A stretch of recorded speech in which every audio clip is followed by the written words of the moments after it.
बिस्मिल्लाहिर्रहमानिर्रहीम अल्लाहुम्मा सल्ली अला मुहम्मदिन व अला आलि मुहम्मद। आज की इस वीडियो के अंदर हम लिंक्ड लिस्ट पे बात करेंगे। लिंक्ड लिस्ट एक डाटा स्ट्रक्चर है जो कि नोड से मिलकर बनता है और उसके क्या ऑपरेशंस हैं। इन ऑपरेशंस को हम देखेंगे जो लिंक्ड लिस्ट के बेसिक ऑपरेशंस हैं, ठीक है। और आज की जो वीडियो का असल टॉपिक है वो है सिंगली लिंक लिस्ट की इम्प्लीमेंटेशन। लिंक लिस्ट सिंगली भी हो सकती है या डबली भी हो सकती है, सर्कुलर भी हो सकती है, लेकिन हमने बेसिकली सिंगली लिंक लिस्ट को इम्प्लीमेंट करके देखना है इस वीडियो के अंदर। और जो इम्प्लीमेंटेशन हमने करनी है, याद रहे, वो क्लासिकल या कन्वेंशनल C++ की इम्प्लीमेंटेशन है जो कि आपको अक्सर किताबों के अंदर भी मिलेगी। और एक और इम्प्लीमेंटेशन मॉडर्न इम्प्लीमेंटेशन भी है जो कि स्मार्ट पॉइंटर्स को इस्तेमाल करती है। वो किसी और वीडियो का मौजू बनेगा। फ़िलहाल हमने लिंक लिस्ट की इम्प्लीमेंटेशन समझनी है एक लोअर लेवल पे जाके, और उसके लिए हम कन्वेंशनल तरीका ही इस्तेमाल कर रहे हैं। लिंक्ड लिस्ट एक ऐसा डाटा स्ट्रक्चर है जो कि नोड से मिलकर बनता है, ठीक है। सारी नोड्स आपस में कनेक्टेड होती हैं, वो कनेक्टेड होती हैं पॉइंटर्स के ज़रिए से। अब लिंक लिस्ट को अगर मैं इधर ड्रॉ करूं तो आप देख सकते हैं कि लिंक लिस्ट जो है वो एक ट्रेन की सी शक्ल रखती है। अगर आप इसकी कोई रियल लाइफ से एग्जांपल देखें तो ट्रेन की एग्जांपल से आप इसको समझ सकते हैं, ठीक है। तो नोड जो होगी बेसिकली उसके अंदर एक पार्ट होगा, वहाँ पे हम डाटा स्टोर करेंगे, और एक पार्ट उसके अंदर होगा, उसके अंदर नेक्स्ट पॉइंटर होगा जो कि अगली नोड का एड्रेस स्टोर करेगा, ठीक है। तो एक नोड से दूसरी नोड कनेक्टेड होगी, आखिरी जो नोड होगी उसका नेक्स्ट नल होगा। और लिंक लिस्ट के पास दो पॉइंटर्स होते हैं, एक हेड का और एक टेल का। हेड का पॉइंटर हमेशा स्टार्टिंग नोड को पॉइंट करता है और टेल का पॉइंटर एंडिंग नोड को पॉइंट करता है। ये link list singly link list इसलिए कहलाती है क्योंकि हर नोड के पास एक ही पॉइंटर है जो कि अगली नोड को पॉइंट करता है। पिछली नोड को पॉइंट करने के लिए कोई पॉइंटर नहीं है, यानी कि हम एक नोड से अगली नोड पे तो जा सकते हैं, लेकिन अगली नोड से पिछली नोड पे आने का हमारे पास कोई बराह रास्त ज़रिया नहीं है। ये यहाँ पे जो लिंक लिस्ट की नोड ड्रॉ की है, इसके अंदर जो नेक्स्ट पॉइंटर है ये अगली नोड का एड्रेस स्टोर कर रहा है, और आखिरी नोड का नेक्स्ट पॉइंटर नल होगा क्योंकि उसके बाद कोई नोड नहीं है।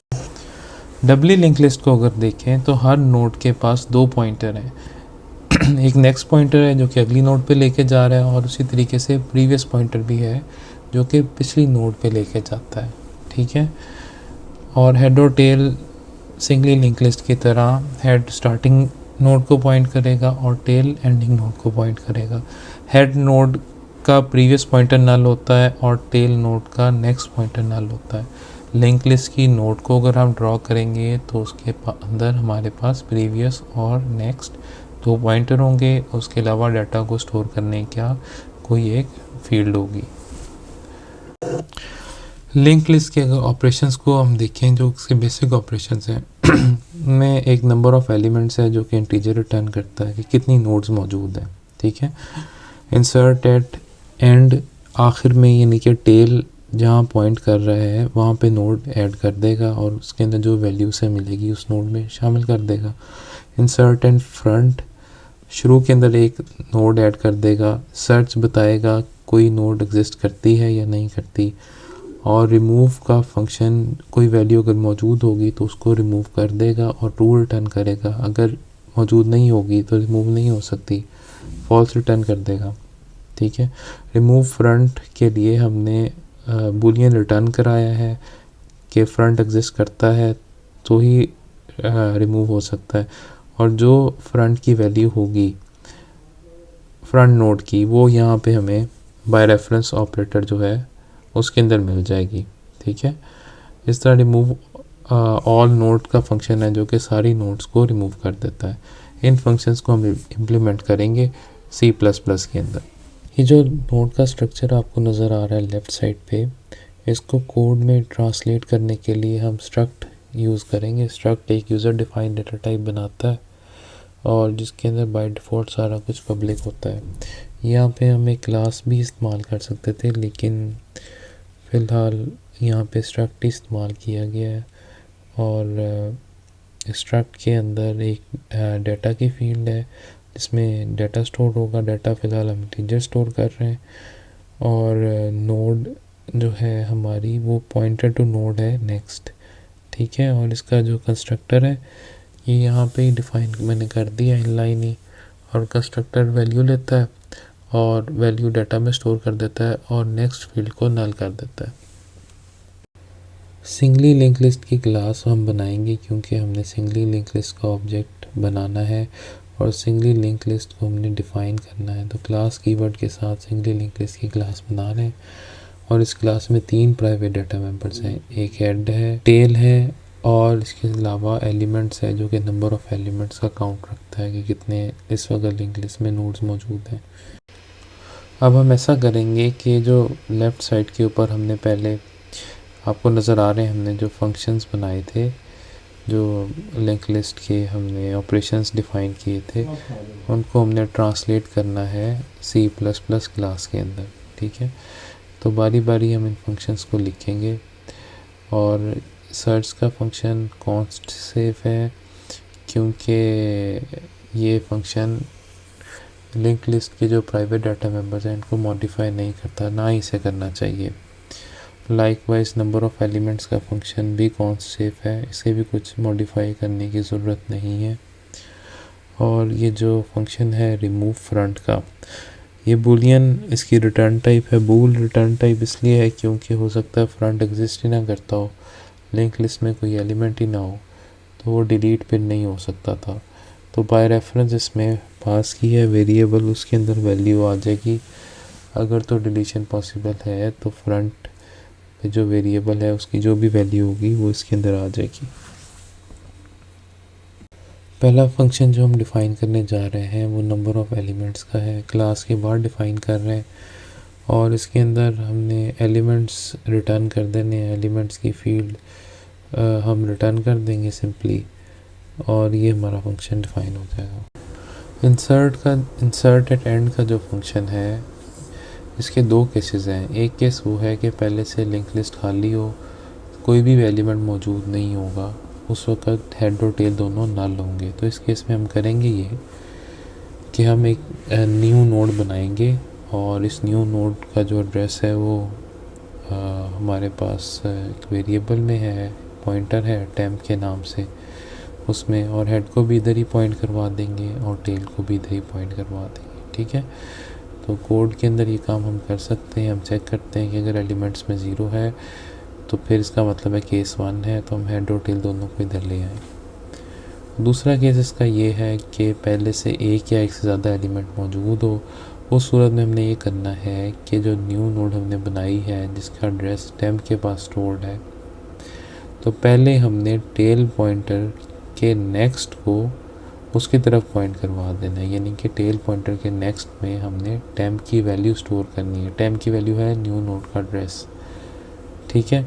वो एक बार उसके अंदर आ जाएगी तो फिर हमने टेल को आगे लेके जाना है, क्योंकि अब लास्ट नोड, टेल ने हमेशा लास्ट नोड को पॉइंट करना था, तो टेल को आगे ले जाने के लिए आप tail is equal to temp भी कर सकते थे। दूसरा तरीका मैंने यहाँ पे किया हुआ है, आप कर सकते हैं tail is equal to tail arrow head next, ठीक है।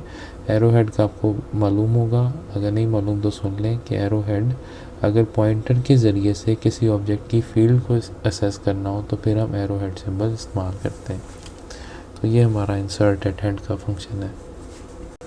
और हाँ, आखिर में दोनों केसेस में एलिमेंट तो ऐड होगा ही, तो फिर एलिमेंट्स प्लस प्लस इसलिए किया हुआ है। इंसर्ट एट फ्रंट के अंदर हमने स्टार्ट में एक न्यू नोड ऐड करनी होती है, ठीक है, यानी कि जो भी नोड ऐड हो वो पहली नोड बन जानी चाहिए। तो इसके भी 2 केसेस हैं।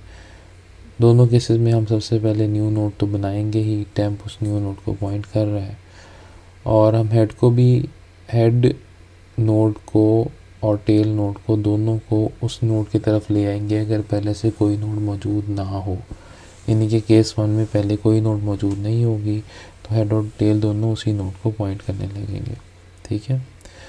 तो कोड में आप चेक कर लें, अगर एलिमेंट्स में 0 है इसका मतलब है पहले से कोई नोड मौजूद नहीं है, हेड टेल उधर आ जाएगा। दूसरा केस ये है कि पहले से एक या एक से ज़्यादा एलिमेंट मौजूद हो, ठीक है। तो यहाँ पे हमने जो नोड ऐड करनी है उसको बिल्कुल शुरू में आ जाना चाहिए, हेड उसी नोड को पॉइंट करे इंसर्शन के बाद। अब यहाँ देखें ये एक लिंक लिस्ट पहले से बनी हुई है, इसमें 2 नोड्स हैं, ठीक है। एक न्यू नोड बनी, टेम्प उस नोड को पॉइंट कर रहा है। अब अगर हम पहले कर देंगे head is equal to temp, तो हेड हमारा टेम्प वाली नोड को पॉइंट करने लगेगा। अब ये जो दोनों नोड्स हैं इसमें से जो पहली नोड है यहाँ तक पहुँचने का कोई ज़रिया हमारे पास नहीं बचा। तो अगर इस तरह का सिनेरियो आ जाए, जब कोई इस तरह की फील्ड हो जिसको कोई भी पॉइंटर पॉइंट नहीं कर रहा, इस तरह की कोई मेमोरी हो, तो फिर वो मेमोरी लीक वाला सिनेरियो बन जाता है। तो यहाँ पे मेमोरी लीक हो जाएगी। तो यहाँ पे ध्यान रखना है कि पहले टेम्प के नेक्स्ट को हेड पे लेके जाना है, फिर हेड को इधर लेकर आना है, ठीक है। देखिए अब यही तरतीब हम कोड में फॉलो कर रहे हैं, ठीक है, कि पहले हम टेम्प के नेक्स्ट को हमने किया है इज़ इक्वल टू हेड, यानी कि हेड में जो वैल्यू है, यानी कि फर्स्ट नोड का एड्रेस वो किस में आ जाएगी, टेम्प के नेक्स्ट पे, और फिर हेड में हम टेम्प का एड्रेस, टेम्प की वैल्यू स्टोर कर देंगे, यानी कि न्यू नोड का एड्रेस। तो ये लिंक हमारे सही इस्टेब्लिश हो जाएंगे। और आखिर में हमने एलिमेंट्स प्लस प्लस कर देना है, क्योंकि एक एलिमेंट नया लिंक लिस्ट में शामिल हो गया। सर्च के फंक्शन को वैल्यू ढूंढनी है, ठीक है। अभी देखें लिंक लिस्ट एक ड्रॉ हुई है, उसने बारी बारी तमाम नोड्स पे जाना है। या तो उसे वैल्यू मिल जाएगी अगर मौजूद हुई, नहीं तो उसे बता देना चाहिए कि वैल्यू मिल गई है, अदरवाइज़ बता दे कि नहीं मिली तो उसकी रिटर्न टाइम भूल है। हम करंट पॉइंटर एक लेंगे जो कि उधर ही पॉइंट करेगा जहाँ पे हेड पॉइंट करता है, ठीक है। और उसके बाद हम वहाँ पे वैल्यू चेक करेंगे, अगर वैल्यू नहीं मिली तो करंट को आगे ले जाएंगे। अब या तो वैल्यू मिल जाएगी या करंट फिर आगे जाके अल्टीमेटली नल हो जाएगा। अब कोड के अंदर हम आते हैं। कोड में सबसे पहले हमने current is equal to head किया है, तो इससे क्या होगा, करंट के पास वही वैल्यू स्टोर हो जाएगी जो कि हेड की वैल्यू है। अगला काम हमारा काफ़ी सिंपल है। हमने फाउंड के नाम से एक बुलियन वेरिएबल ले लिया है। जब तक फाउंड फॉल्स है, यानी कि वैल्यू नहीं मिली, और करंट नॉट नल है, उस वक्त तक लूप चलेगा, बारी बारी तमाम नोड्स को चेक कर रहा है। अगर कहीं पे वैल्यू नहीं मिलती तो फिर करंट नल हो जाएगा आगे जाके, और फॉल्स रिटर्न कर देगा, अदरवाइज ट्रू रिटर्न कर देगा। डिलीशन में हमारे पास मल्टीपल केसेस हैं। एक केस वो है जिसमें एक ही नोड हो। अगर एक ही नोड होगी तो जाहिर है कि हेड भी उधर ही पॉइंट करेगा और टेल भी उधर ही पॉइंट करेगी। अगर हम उसी नोड को डिलीट करेंगे तो फिर हेड और टेल दोनों को नल हो जाना चाहिए। वही स्टेट वापस आ जानी चाहिए जो कि जब कंस्ट्रक्टर कॉल हुआ था लिंक लिस्ट का इनिशियली, उस वक्त जो स्टेट थी वापस आ जानी चाहिए। दूसरा केस ये है कि जो नोड डिलीट हो वो हेड नोड हो, ठीक है। नोड एक से ज़्यादा हो, 2 या 2 से ज़्यादा भी हो सकती हैं, लेकिन जिस नोड पे डिलीशन हो रही है वो हेड नोड है, उसे हेड पॉइंटर पॉइंट कर रहा है, और चूंकि नोड एक से ज़्यादा है तो टेल पॉइंटर उधर पॉइंट नहीं करेगा, ठीक है। उसके डिलीशन केस नंबर 2 है, डिलीशन ऑफ हेड नोड। तीसरा केस ये है कि जो नोड्स हों वो एक से ज़्यादा हों, और जो नोड डिलीट हो रही हो वो आखिरी नोड हो, यानी कि वो नोड जिसको टेल पॉइंटर पॉइंट कर रहा है, ठीक है। ये केस नंबर 3 है। अब हमारे पास जो लिंक लिस्ट है वो सिंगली लिंक लिस्ट है। अब टेल पॉइंटर को हमें पीछे लेकर आना है, पीछे लाने का बराह रास्त कोई ज़रिया नहीं है। अब हम देखेंगे कि उसे हम किस तरह हैंडल कर सकते हैं। चौथा केस ये है कि मिड नोड डिलीट हो, वो नोड डिलीट हो जो कि ना तो हेड नोड है और ना ही टेल नोड है, ठीक है। इसके लिए कम से कम 3 नोड्स होनी चाहिए लिंक लिस्ट में। इधर अब राइट साइड के ऊपर यहाँ पे हम ड्रॉ करके देखेंगे कि आफ्टर स्टेट क्या है, हर केस के लिए डिलीशन के बाद क्या स्टेट होनी चाहिए। तो केस नंबर 1 के लिए यही होना चाहिए कि हेड भी नल हो जाए और टेल भी नल हो जाए, और जो मिडल नोड है ये हम डिलीट कर दें, यानी कि एक ही नोड जो मौजूद है उसको डिलीट कर दें, ठीक है। तो हेड टेल को नल करने से पहले हमें कोई पॉइंटर चाहिए होगा जो कि हम इस नोड की तरफ पॉइंट करें, और फिर हेड टेल को नल कर दें। और डिलीशन के लिए जो चीज़ चाहिए ऑब्वियसली वो ये है कि सर्च का रिज़ल्ट ट्रू आए। अगर तो सर्च ट्रू रिटर्न करता है तो ही हम डिलीशन करेंगे, इसलिए हमने डिलीशन वाला सारा कोड जो है वो सर्च के रिज़ल्ट के अंदर इफ़ ब्लॉक लगा के इनकैप्सुलेट कर लिया है। सर्च सक्सेसफुल होने के बाद पहला काम हमने ये करना है कि हमने उस नोड को पकड़ना है जिस नोड को हम डिलीट कर रहे हैं, ठीक है। इसलिए हम एक पॉइंटर लिया, उसका नाम हम रख लेते हैं करंट, और एक और पॉइंटर लेंगे, उसका नाम रखेंगे previous. Previous pointer current pointer से एक नोड पीछे पॉइंट करेगा, ठीक है। अगर करंट पॉइंटर पहली नोड पे पॉइंट करता है, डिलीशन ऑन हेड हो रही है, तो फिर प्रीवियस नल होगा। प्रीवियस की हमें ज़रूरत है केस नंबर 3 और 4 की वजह से, क्योंकि केस नंबर 3 और 4 में हमने जिस नोड को डिलीट करना है उससे पिछली नोड के नेक्स्ट में जाके चेंज करनी है, ठीक है। पीछे जाने का हमारे पास बराह रास्त कोई ज़रिया नहीं है, तो हम प्रीवियस पॉइंटर को यूज़ करते हैं पीछे जाने के लिए। सर्च की तरह यहाँ पे भी हम एक लूप लगाएंगे, और उस लूप के अंदर हम करंट और प्रीवियस को आगे लेते जाएंगे जब तक कि करंट उस नोड पे ना पहुँच जाए जिसका डाटा वैल के इक्वल है, ठीक है। अब हमने चेक किया है केस 1 है कि नहीं, एलिमेंट्स में अगर 1 है तो केस 1 होगा, और अगर केस 1 है तो फिर हमने हेड और टेल दोनों को नल कर दिया है, ठीक है। केस 2 के लिए हमने चेक किया है कि एल्सिफ में तभी आएगा अगर एलिमेंट्स एक से ज़्यादा होंगे, और करंट पॉइंटर और हेड पॉइंटर में सेम नोड का एड्रेस पड़ा हुआ है, इसका मतलब है केस 2 है। तो केस 2 के लिए हमने हेड को पहले आगे लेके जाना है, फिर करंट को डिलीट करना है। अगर आपने पहले करंट को डिलीट कर दिया तो फिर हेड आगे नहीं आप लेके जा सकेंगे, ठीक है। अब केस 3 के लिए हमने देखा कि करंट टेल पॉइंटर को पॉइंट कर रहा है, इसका मतलब है कि केस नंबर 3 है। तो केस 3 के लिए हमने क्या करना है, टेल को पहले पीछे लेकर आएंगे, उसके बाद टेल के नेक्स्ट को नल कर देंगे, okay. Tail arrow head next is equal to null PTR। अब केस नंबर 4 रह गया। केस नंबर 4 के लिए आखिरी एल्स ब्लॉक लगा हुआ है, तो इसमें हमने क्या करना है कि प्रीवियस के नेक्स्ट को ले जाना है करंट के नेक्स्ट पे, और फिर करंट को डिलीट करेंगे। तो करंट को डिलीट करना सारे केसेस में करना था, तो इसलिए वो लाइन जो है हमने आखिर में लिखी है, ठीक है। और ये हमारे पास केस नंबर 4 हो गया। इसकी ब्रैकेट्स भी रिमूव कर दी हैं, एक ही लाइन है, बल्कि डिलीट करंट करेंगे हम, बल्कि इसकी ब्रैकेट्स लगा ही देता हूँ मैं कन्फ्यूजन क्लियर करने के लिए, और एलिमेंट्स में डिक्रीमेंट कर देंगे। तो ये हमारे पास डिलीशन थी जी, इसके सारे केसेस, और आखिर में डिलीशन सक्सेसफुल हो गई है। तो फिर हमने रिमूव्ड को ट्रू कर देना है, क्योंकि एंड में रिमूव्ड रिटर्न हो रहा है, ताकि यूज़र को पता चल जाए कि डिलीशन इज़ सक्सेसफुल। अगला फंक्शन जो है वो रिमूव फ्रंट है, ठीक है जी। रिमूव फ्रंट के भी दो केसेस हैं। एक तो ये है कि एक से ज़्यादा एलिमेंट्स मौजूद हों, इस केस में सिर्फ हेड पॉइंटर चेंज होता है, ठीक है। तो हेड को हम आगे ले जाएंगे और जो ओरिजिनल हेड नोड थी उसको डिलीट कर देंगे। और एक दूसरा केस भी है, तो वो केस ये है कि सिर्फ एक ही नोड हो लिंक लिस्ट में, हेड भी उधर पॉइंट करेगा, टेल भी उधर पॉइंट करेगी। इस केस में ये होगा हेड टेल दोनों नल हो जाएंगे और उस नोड को हम डिलीट कर देंगे। तो हम इसका कोड देखते हैं। सबसे पहले हम इसकी प्रोटोटाइप लिख देते हैं। क्लास के बाद डिफ़ाइन कर रहे हैं इस फंक्शन को, और ये बाय रेफरेंस वैल्यू ले रहा है। जो हेड नोड की वैल्यू होगी वो फ्रंट वैल्यू वेरिएबल में हम स्टोर कर देंगे। और हमने रिमूव के नाम से एक बूलियन वेरिएबल ले लिया है, उसमें हमने वैल्यू रिटर्न करनी है।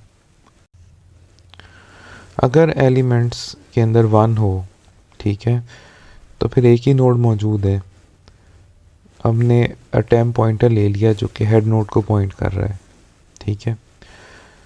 तो अब हमने ये करना है कि हेड को आगे ले जाना है, head is equal to head next से आगे ले जाएंगे, और अगर एलिमेंट ग्रेटर देन 1 हुए तो फिर सेकंड केस आ जाएगा। हेड को आगे ले जाने के साथ हमने टेल को भी नल कर देना है, ठीक है, केस 1 में। तो हेड आगे जाके नल हो जाना था, क्योंकि एक ही नोड थी, उसका नेक्स्ट नल होता है। लेकिन हम इसको इस तरह भी लिख सकते हैं कि दोनों को नल कर दें, head is equal to tail is equal to null PTR। ये इसकी रीडेबिलिटी थोड़ी सी बेहतर है।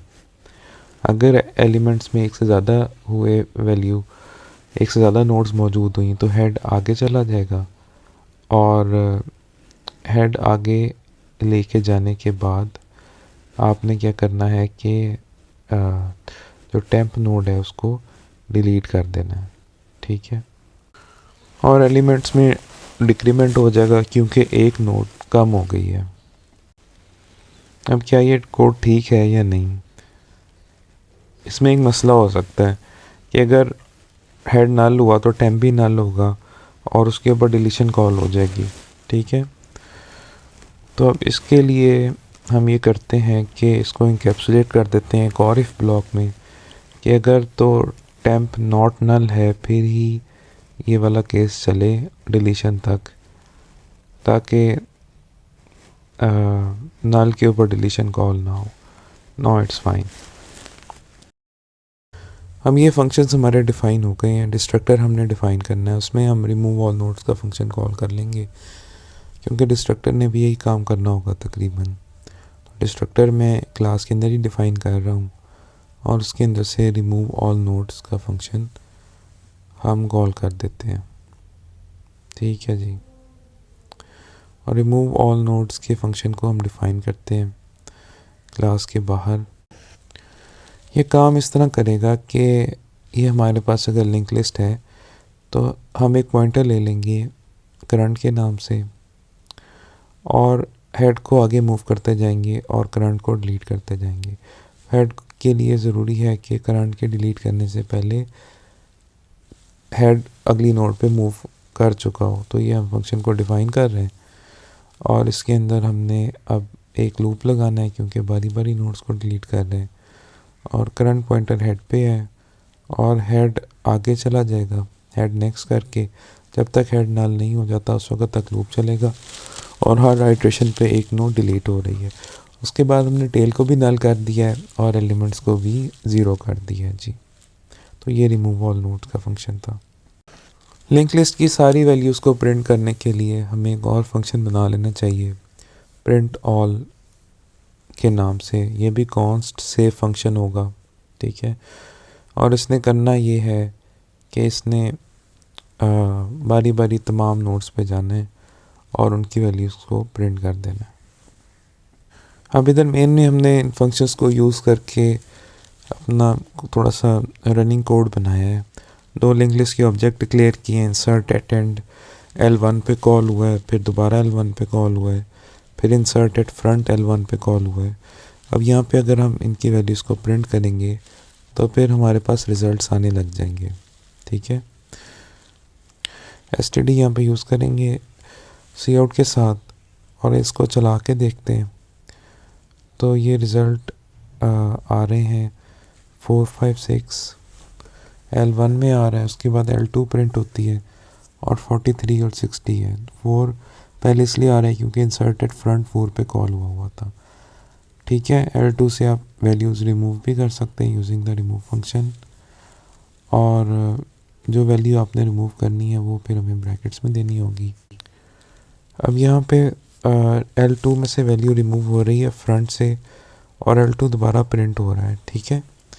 अब जब हम इसको रन करेंगे तो फिर ये जो वैल्यू है 43 ये अब देखें कि यहाँ पे रिमूव हो गई है। L2 जो आखिरी दफ़ा प्रिंट हुआ है उसमें सिर्फ 60 आ रहा है, ठीक है। तो इस तरीके से आप इसके बाकी फंक्शंस को भी ट्राई आउट कर सकते हैं। और मज़ीद अगर आपने कोई वैल्यू रिमूव करनी है L1 से, जिस तरह 5 रिमूव कर रहे हैं, तो ये वाली लाइन नीचे मैं लिख दूँगा दोबारा, प्रिंटिंग L1 अगेन। L1 से 5 रिमूव करेंगे और उसके बाद इस लाइन को नीचे ले जाते हैं और उसके बाद दोबारा L1 को प्रिंट ऑल इस पर कॉल करेंगे। अब जब हम इसको रन करेंगे तो फिर इस रिज़ल्ट में से L1 के अंदर से देखें 5 रिमूव हो गया है और L1 में 4 और 6 आखिरी लाइन पे प्रिंट हो रहा है, ठीक है। तो ये लिंक लिस्ट की क्लास है, इसका कोड है, ये मैं अपलोड भी कर दूंगा रिपॉजिटरी पे और आप वहाँ से इसको डाउनलोड कर लें। मैंने हेडर फाइल दानिस्ता नहीं बनाई ताकि आपके लिए इसको रन करना आसान हो, ठीक है।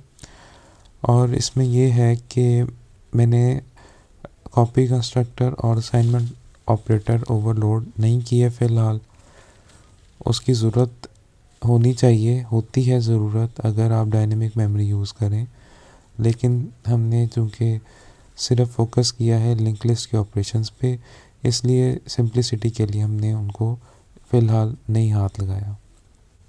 Thank you very much.